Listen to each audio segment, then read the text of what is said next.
Hi, everyone. Judge Andrew Napolitano here for Judging Freedom. Today is Wednesday, March 27th, 2024. Connor Freeman joins us now.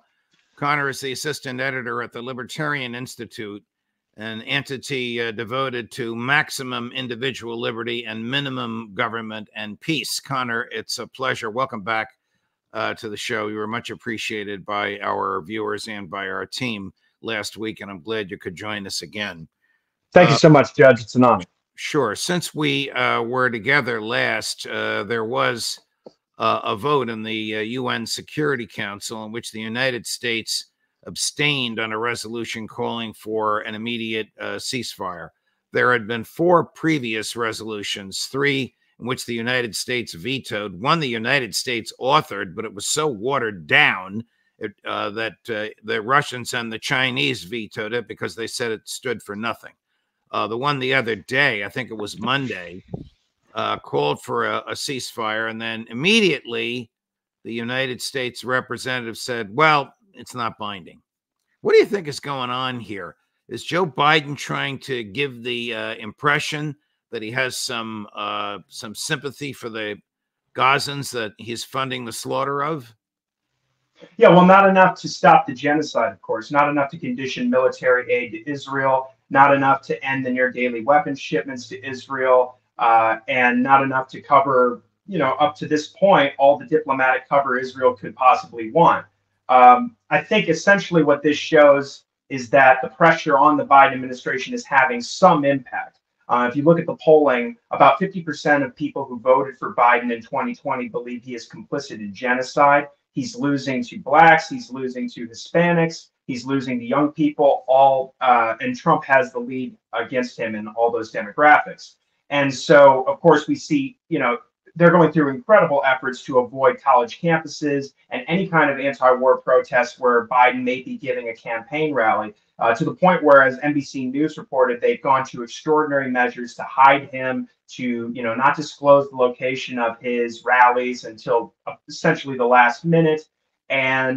But there's protesters, frankly, they're camped outside Antony Blinken, our Secretary of State, ostensibly America's top diplomat's house, chanting "Blinken, Blinken, we see you," and all the war crimes that you do. And I think that ultimately this pressure on the Biden administration is having an impact, at least where it's forcing them to make rhetorical adjustments to the way they were in the beginning of the war. Of course, doing the genocide denial tactic of saying, we don't believe the numbers coming out of the Palestinian Health Ministry in Gaza. It's run by Hamas. And then eventually you get to the point where John Kirby is saying, thousands of innocent civilians are going to die. And Lloyd Austin says Israelis have killed 25,000 Israeli women and children. It doesn't have any serious impact on policy, but further down the road, it possibly could. Of course, as you've been talking about all week on the show, Judge, they've been walking back the abstention, let alone not even vetoing the resolution. They're saying that it's non-binding, which is simply not true. And they are claiming that it's linked to a hostage release, which it is not. It demands a ceasefire and it demands a hostage release, but one's not contingent on the other. Let me hear the chant again, because it reminds me, this is long before you were born, when I was on college campuses, when I was an undergraduate. Gosh, in those days, I had a crew cut and I wore a T-shirt that said "Bomb Hanoi." I was a very, very different person than I am now. But anyway, I've been through this and I've done my mea culpas many times. But the kids used to chant in reference to President Johnson, "Hey, hey, LBJ, how many kids did you kill today?" Referring to American boys dying because there was a draft. What is the chant again that the college students or young people are saying in front of Secretary Blinken's house? They say, "Hey, hey, Blink," or it's "Hey, Blinken, hey, Blinken." It's something like, "We see you and all the war crimes that you do." So, I mean, it's similarly catchy. And I mean, imagine these people have been camped out of his house for months, I believe. And so there's a lot of pressure on these architects of the genocide in Gaza. Tony Blinken being just an ardent Zionist, an almost even worse excuse, if you can imagine that, for a diplomat than Mike Pompeo. I mean, I really see him as more or less, at least in terms of policy, a neoliberal analog to Mike Pompeo. But Yeah, I mean, even Donald Trump is saying now that, look, you've got to finish the war. You've got to finish the job in Gaza, which I think is greenlighting the genocide. Just saying, finish it up rather sooner rather than later. But he is emphasizing that the footage that's coming, as he says, online every single day, all day, of bombs being poured into buildings and people by the thousands dying under the rubble. This is having a horrible impact on Israel's PR and its image and its global standing around the world. So even Donald Trump, the most pro-Zionist president we've had in my lifetime, is suggesting that this policy is hurting Israel more than it's helping. I don't want to get too deep into the politics. I heard what you did from the former president. I was surprised, but happy to hear it. Of course, in the next breath, he says, well, if I were the prime minister of Israel, I would have done the same thing. Or if something like that happened in the United States, I would have done the same thing. I don't know if he knows what he means by saying the same thing, because this is genocide and it's a war crime, and it's not acceptable in civilized society. You began your comments by mentioning the pressure on the Biden administration and the response to it. And this was in response to my question to you about the significance or lack of it at the UN Security Council. Do you think the pressure on Israel will affect it? Prime Minister Netanyahu said as recently as this morning, typical of him, no amount of pressure on Israel will deter us from invading Rafah and completing our assignment. This assignment of the total ethnic cleansing of Gaza. Yes, I agree with you. The Strategic Affairs Minister, Ron Dermer, recently made similar remarks, and we've heard essentially the same thing coming from the Israeli War Cabinet for weeks. They're dead set on launching this blitzkrieg against Rafah, where estimates are now saying that it's more than 1.5 million Palestinians who have been forcibly displaced internally within the Strip to Rafah, that it's now closer to 1.7 million Palestinians. So that's something like over 75% of the population. And Israel is going to go in and conduct the war the way they have in northern Gaza and elsewhere throughout the Strip so far. I think they're going to obliterate any remaining civilian infrastructure. As we discussed last week, roughly about 30 trucks are getting in of aid on a daily basis, when before the war, the Gazans required, under the full air, land, and sea blockade that Israel's imposed since 2007, 500 trucks of aid on a daily basis. So they're not getting, and obviously that need is shot up substantially. It is incomparable right now how much humanitarian assistance the Gazans need. And so I think they're just going to go in, cut off any remaining assistance that's making its way through, even though you have thousands of trucks backed up at the Rafah crossing. Has anybody asked Matt Miller at the State Department, or Admiral Kirby in the White House, or Karine Jean-Pierre, or even the president himself, why we just don't send hundreds and hundreds of trucks worth of aid to southern Gaza? I mean, do they think that the IDF would stop American trucks, would shoot at American trucks? I believe that they do. And of course, this discussion of setting up this makeshift causeway on the Gaza coast using U.S. military ships and contractors. Kelly Vlahos at Responsible Statecraft just wrote up a piece about where those ships are on their way to Cyprus, and there's not even halfway there. The estimates for the project are that they won't be completed until mid-May, and as you and your guests have been discussing on the show, it's estimated that well over 1 million Palestinians will be in the throes of famine by that point. And of course, we can't even get often argue aid shipments that the American people pay for, the Israelis won't let in through these border crossings that they control. And yet we're still providing more than, as the Washington Post reported at the beginning of the month, we've approved secretly and sold more than 100, or provided Israel with more than 100 separate foreign military sales since the outbreak of the war in October. And there's no sign of that ending. Do you think that Joe Biden is afraid of Benjamin Netanyahu? I think I wouldn't possibly. I mean, the Israelis have so much power in the United States, so much control over the Congress, frankly, so much control over the executive branch as well. And the U.S., as you saw, I mean, Lloyd Austin can say on the one hand, well, Israel's killed 25,000 women and children. And then yesterday with Yoav Gallant, who called the Palestinians human animals when he announced the complete siege on the Strip and that they were going to be cutting electricity, fuel, water, and medicine. He said, look, our security bond is stronger than ever. We're your best friend in the world, and we're going to support you through and through. And you have, John Kirby, as the heroic Matt House said on your show yesterday, describing genocide as self-defense. I think they're terrified, frankly, of the Israel lobby and the ramifications that would result in a substantive change in policy, not just rhetorical and not just abstaining from a UN Security Council vote and then saying that it's non-binding, meaning Israel, you have the green light to commit the genocide with all of our billions of dollars in weapons and the nearly $4 billion we just approved to send over to you, and be willing to fight 5 countries or so in the Middle East on your behalf if it comes to that. That has to change first. But I think the Biden administration is terrified of what might happen if they do that. But in the meantime, his electoral chances are completely shot with the American people as a result of him, kowtowing to Israel. Did the Israeli lobby approve and sign off on Chuck Schumer's controversial speech? Although with the passage of time, it doesn't seem controversial. It seems like a footnote, but at the time it was controversial and the Republicans attacked him. Did AIPAC and those folks sign off on it, or did Schumer just go off half-cocked on his own?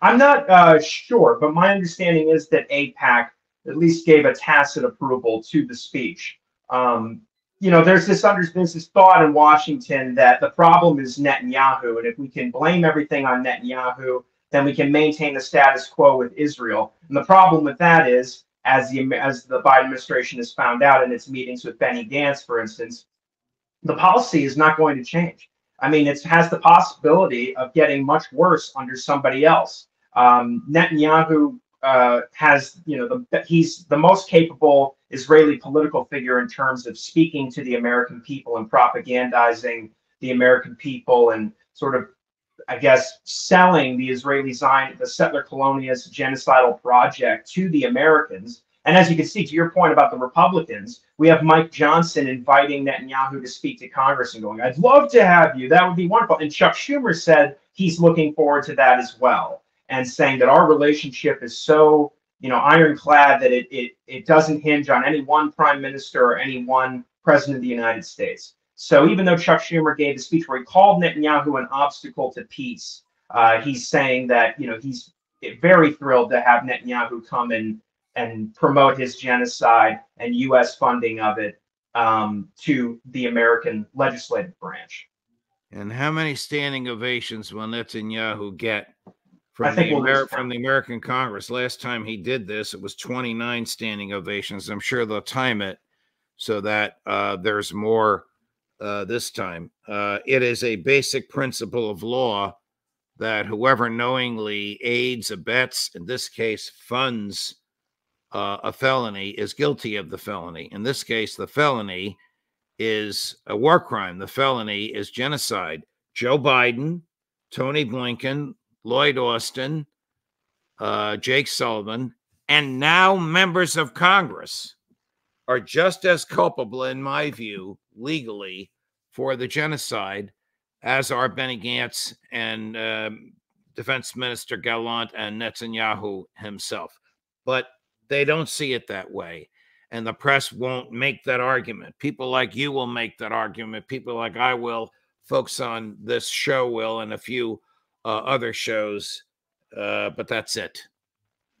Many Congress members who were confronted by anti-war protesters, whether they're with Code Pink or other organizations, are happy to tell you that they endorse genocide. They may not use that term, but they will say you can say goodbye to Palestine, and we're standing on the Palestinians' throats. I apologize that I'm blanking on the congressman's name, but it's in one of the articles I've written. There was a young lady who said to him, why are my tax dollars going to murdering Palestinian infants every single day? And he said, well, I think we should kill them all. I know. How does that make you feel? I don't know his name either. First name, Andy, Republican from Tennessee, said to one of the Code Pink girls, we should kill them all. And then she challenged them, and he turned around while continuing to walk. So he's like this, and he repeated it. Yeah. And then they tried to weasel out of it saying he was talking about Hamas, but he was very clearly responding to this complaint about murdering babies. All right. The other big news since you were on with us last is, of course, the terrible tragedy of the Crocus concert hall outside of Moscow and the growing belief. Obviously, I haven't seen any of the evidence, but the growing belief on the part of Russian officials and Russian commentators that the United States through the CIA and Great Britain through MI6 knew about this, knew more about it than they revealed, and the growing belief on the part of these same people, Russian figures, political and journalistic, that Ukraine was involved in this. Are you able, from the work you've done, to connect any dots between this horrific event and Ukraine, or any deliberate indifference on the part of the United States, or even any taunting by Mrs. Newland in the weeks before she left? Well, like you, that her repeated quotes about nasty surprises on the battlefield coming soon was sort of bouncing around in my head when I saw the news of the horrible massacre. At this point, I'm not sure I can connect those dots. I'm looking forward to seeing more of the evidence that Russia is going to present. It's pretty damning that the assailants were fleeing to Ukraine or attempting to flee to Ukraine, and that a window, as Putin has described it, had been opened up along the border. I mean, at the same time, we've seen so many attacks by neo-Nazi militias armed with NATO weaponry and American armored vehicles, including just as recently as this month, where they were attacking civilian areas, for instance, in the Belgorod region on the border with Ukraine, and kidnapping civilians. I mean, to your question about is there indifference, I certainly don't think that the cabal in Washington is shedding tears over 139 dead Russians and hundreds more injured. Again, you have a similar situation where you have a neo-Nazi militant group armed with American weapons going and kidnapping Russian civilians, and there's no I mean, it's not like we are still hearing in the midst of the genocide that, nothing justifies what happened on October 7th. They took prisoners, and all the usual propaganda spin about what happened on October 7th with a lot of the false claims, whether it's the mass rape or the beheaded babies and this sort of thing. But here we are, on the other hand, endorsing it. And in fact, Reuters, I was just reading a piece this morning from these neo-Nazis who were saying we get intelligence support, logistics support, medical evacuation assistance, and ammunition from Ukrainian military intelligence. And the Russian Volunteer Corps has been tied with Ukrainian military intelligence for a while, and they were launching these attacks last year, and happy to tell the Financial Times. In fact, a Ukrainian military intelligence official was happy to say that they were tied with this group at the last year as well. And so, and also there's been great reporting going back years since the overthrow of the Ukrainian government in 2014, that there have been ISIS fighters fighting against ethnic Russian separatists in the Donbass, meaning alongside the neo-Nazi militias employed by Kiev. And so, and Robert Perry covered this extensively at Consortium News, the late great Robert Perry, and also it was covered at The Intercept. So there is a history of the Islamic State being involved in this war on the side against Russia.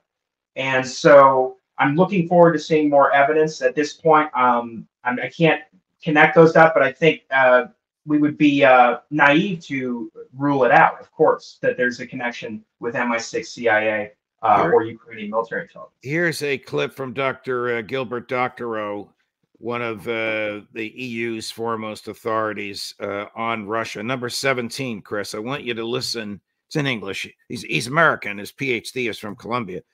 I want you to listen to the concluding line of this clip. We have many clips from him, but the concluding line says the Russians are accusing the United States and Great Britain, and that puts us in a situation as critical as we've ever been in since the days of the Cuban Missile Crisis. But here he is, number 17. The Russians are saying that the Ukrainians proceeded with a terror attack against the objections of the United States because it had lost its rationale. It was supposed to take place before the elections. Instead, the Ukrainians staged it 1 week after the elections. And there is a point of dispute. But when you say that the Russians are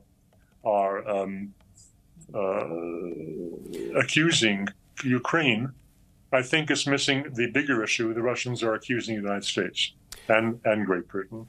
And that puts us in a situation as critical as we were in the worst days of the Cuban Missile Crisis. I mean, this could very well, I'll let Professor Doctoroff speak. I want you to listen to one more. This could very well result in the flattening of Kyiv. Cut number 18, Chris. The discussions now on the premier Russian talk shows, and I have in mind the Vladimir Solovyov show of last night, have taken a radical turn towards violence. One of the Duma members, a member of a key committee on relations with the former Soviet Union, said last night openly, it's time to raise Kharkiv to the ground. We should give Kharkiv is where the terrorist attacks, the Russians call them terrorist attacks, they are missile and artillery attacks, and also border incursions on the Belgorod frontier region of Russia. They're coming from Kharkiv. They are intolerable. Dozens of Russian civilians are being killed each week, and that makes very bad news on Russian television. And there are patriots who say, time to finish this. The Ukrainians are no longer our friends. They never again will be our friends. And it's time to give a notice to Kharkiv that everyone should get in their car, pack their cars, and head west, because we're going to level Kharkiv to the ground. And that language did not exist until after this terrorist event. There's also talk yesterday on the Solovyov show. It's time to flatten the presidential palace in Kiev, time to flatten all of the decision-making military and civilian institutions in Kiev. That violent language did not take place until now. Now, President Putin is known for being calm and being measured. But this slaughter of now 140 people, mainly young people, at a concert on a Friday night, might unleash his wrath. What do you think? Yeah, I mean, if even the Kremlin believes that there's reason to assume that Ukraine was involved in this, or that, and of course, it's like Putin says, when we talk about negotiations, we're talking about with Washington, because Washington calls the shots in this war, not Ukraine. I mean, they very much understand what's going on here, and of course, they've been escalating the drone attacks against Russian territories within the mainland over the last several months and really the last year. And there was an article in The Economist last year where they were boasting how, look, this relies on Western intelligence. They give us all this intelligence on the radar systems and the air defenses and the electronic warfare systems, and that's how we bypass their defenses, or we're able to hit targets in Moscow, including residential areas, as well as elsewhere across Russia, including hundreds of miles into the mainland, attacking Russian air bases where nuclear-capable bombers are stored. And this is, I think, much more serious because of just the massive death toll.